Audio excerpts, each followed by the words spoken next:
Hello together. Today we are at Leubeck Quarry in Austria, and here we have an 8120 jaw crusher and a ST2.8 mobile screen operating in this hardware quarry. And in this case we are using rubber mesh Telex, which has a very good lifetime and no fading and blinding, as you can see. And as an information, the wire mesh here has about 1 month's lifetime, and the lifetime of the rubber mesh is over a year. So you can imagine the lifetime is much longer and you will save a lot of cost.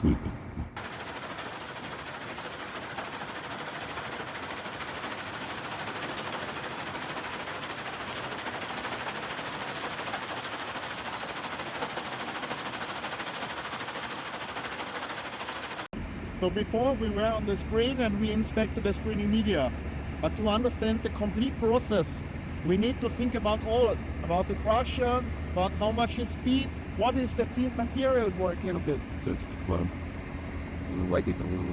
and what does the customer want to produce, and what is his circuit. So in this case, they are only scalping the material for the big rod going on the rubber master to produce more finer materials, and the rest goes on another tube. So our rubber mesh is really important for the customer, that it's working all the time, and we help him to produce sustainable building materials for the future.